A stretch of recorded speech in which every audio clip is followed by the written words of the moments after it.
بسم الله الرحمن الرحيم. ويل للمطففين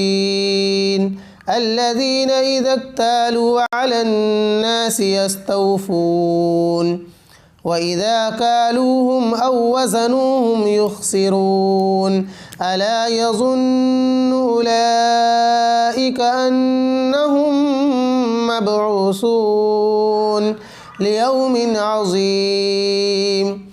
يوم يقوم الناس لرب العالمين كلا إن كتاب الفجار لفي سجين وما أدراك ما سجين كتاب مرقوم ويل يومئذ للمكذبين الذين يكذبون بيوم الدين وما يكذب به إلا كل معتد أثيم إذا تتلى عليه آياتنا قال أساطير الأولين كلا بل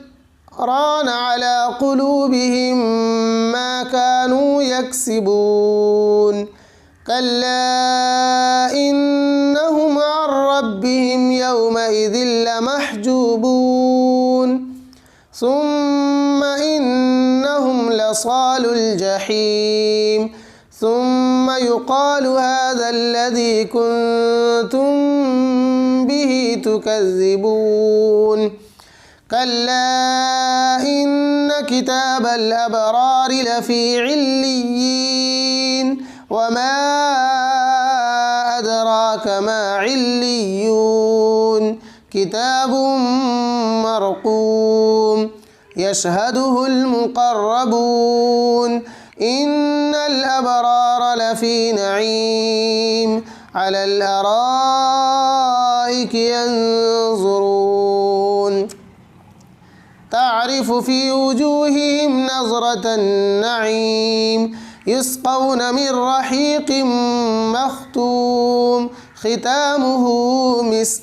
وفي ذلك فليتنافس المتنافسون ومزاجه من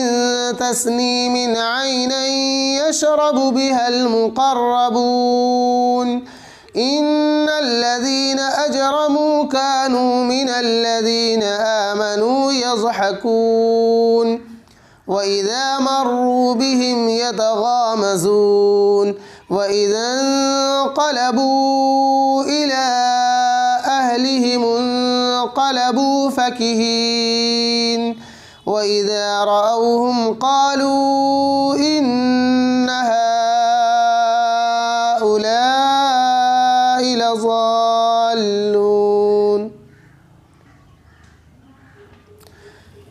وإذا رأوهم قالوا إن هؤلاء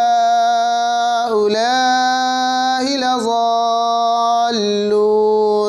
وما أرسلوا عليهم حافظين فاليوم الذين آمنوا من الكفار يضحكون على الأرائك ينظرون